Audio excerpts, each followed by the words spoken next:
Olá, bem-vindo a mais um vídeo do nosso curso de Redes Neurais Artificiais. Nesse vídeo nós vamos começar a falar sobre uma rede, um dos tipos de rede, um dos mais simples, que é a rede Perceptron de camadas simples. Bom, conforme nós já vimos em vídeos anteriores, ela foi idealizada em 1958 por Frank Rosenblatt. É uma forma simples, uma forma mais simples de configuração de RNA, onde nós temos apenas uma saída. E uma das primeiras aplicações consistia em identificar padrões geométricos. Aqui a gente tem a arquitetura da rede Perceptron, então as entradas, os pesos, o bias, também chamado de limiar, e a saída pura e a saída líquida.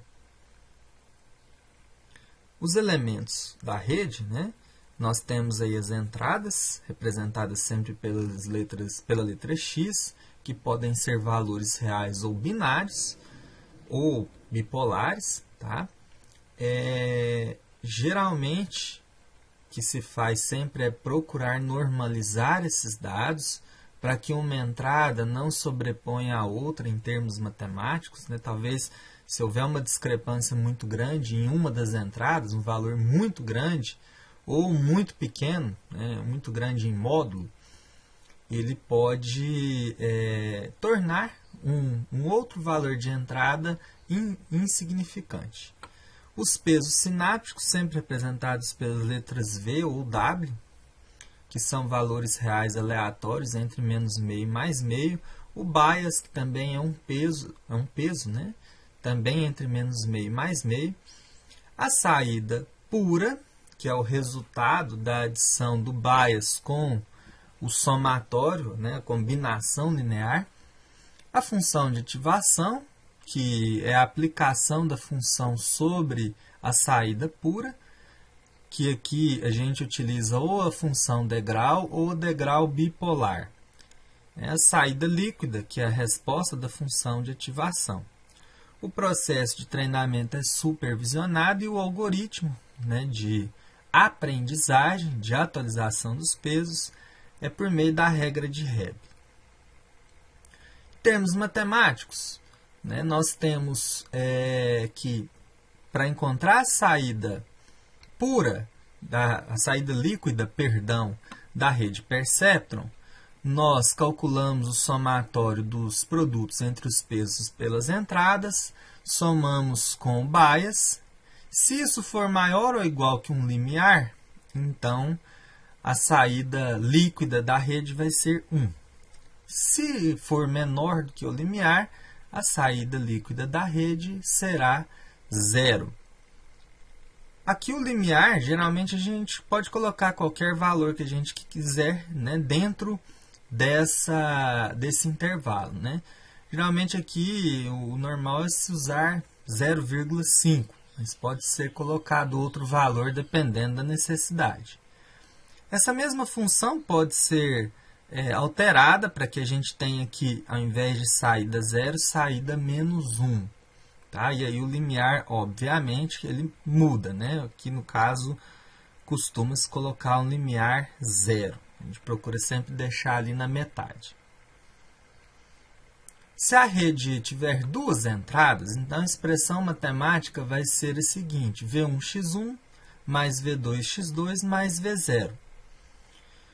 A gente tem aqui, nesse caso, uma reta no plano cartesiano que vai exercer o papel de separador das duas classes.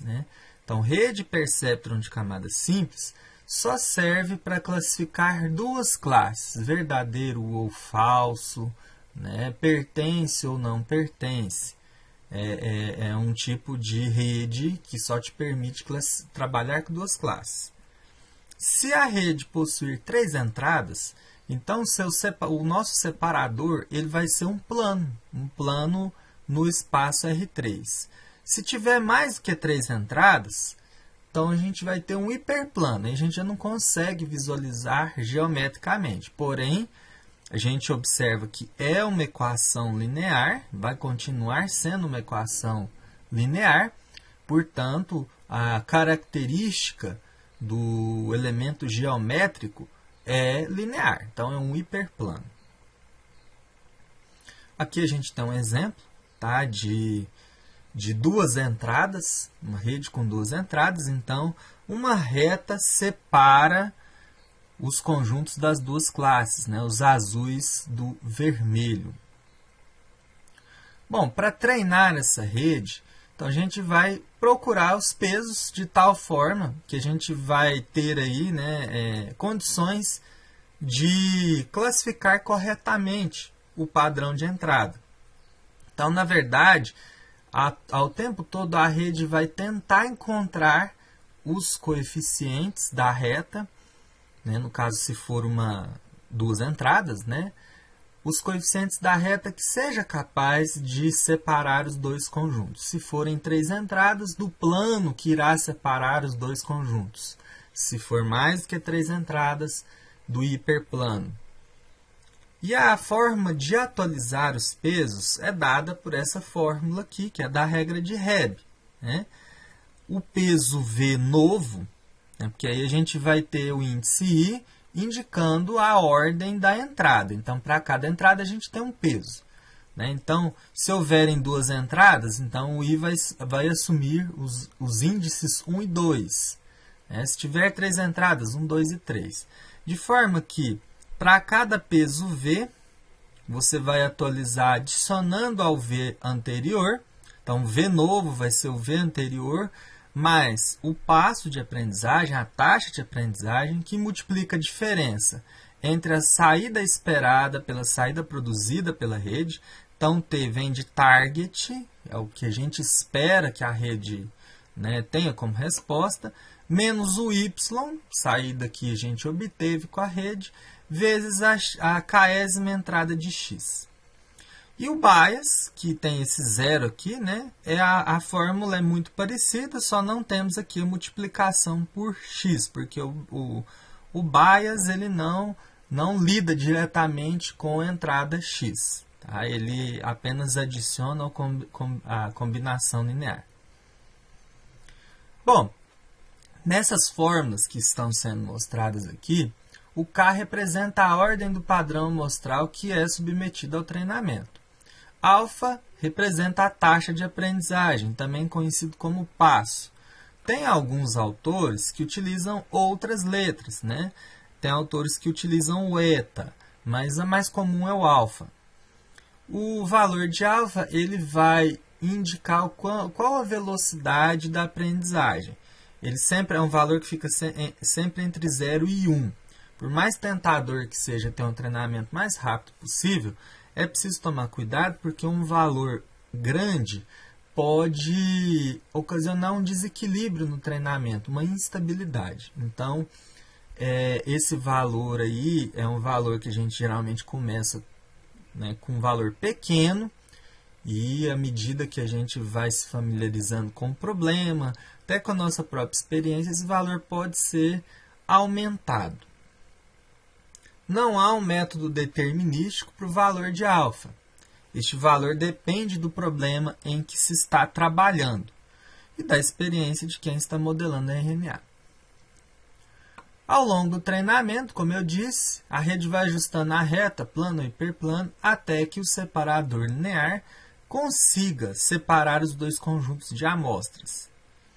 Aqui a gente tem um pseudocódigo, né, do algoritmo da rede Perceptron. Então, a gente obtém um conjunto de amostras de treinamento, associa cada amostra a uma entrada, a um target, perdão, a uma saída, na verdade. Nós iniciamos os vetores, né, de pesos V e V0 com valores aleatórios pequenos, escolhemos um valor para a taxa de aprendizagem, a gente inicia o contador de ciclos ou épocas, e aí a gente tem um laço para a gente fazer repetição de instruções. Então, enquanto houver um erro, né, se não houver erro, a gente termina. Enquanto houver erro, a gente continua o laço, continua as operações. Então, para cada amostra de treinamento e saída correspondente, target correspondente, nós fazemos a multiplicação do vetor de entradas xk pelo vetor de pesos v transposto, né? Ou seja, aquela combinação linear ela simplesmente pode ser resolvida como uma multiplicação de matrizes, tá? Ou um produto escalar, se você assim preferir. Por isso que eu estou trabalhando aqui com esse tzinho de transposta. E a gente soma isso com o bias, com o V0. Esse valor é submetido à função de ativação, no caso a degrau, binária ou bipolar. Se o valor de y for diferente do target, então a gente vai fazer a atualização dos pesos. V igual a V mais alfa que multiplica tk menos y que multiplica xk. E V0 é igual a V0 mais alfa que multiplica tk menos y. E aí a gente coloca a condição de que há erro. Se há erro, então a gente precisa submeter todas as amostras de treinamento novamente. E a gente incrementa uma unidade ao ciclo, para dizer que há, né, no caso aí, uma nova apresentação dos padrões, das amostras de treinamento. Essa condição aqui de atualização apenas se for diferente, acaba que, se for igual, esse zero aqui, essa diferença vai ser zero e não vai haver atualização, vai se manter da mesma maneira, em termos assim algoritmos, né? Mas você pode colocar uma condicional lá, se você quiser, enfim. Então, uma vez a rede treinada, a fase de operação, né, significa você, para um par de amostras, querer saber a qual classe ele pertence. Então, você vai obter a amostra a ser classificada, você vai pegar os pesos ajustados durante o treinamento.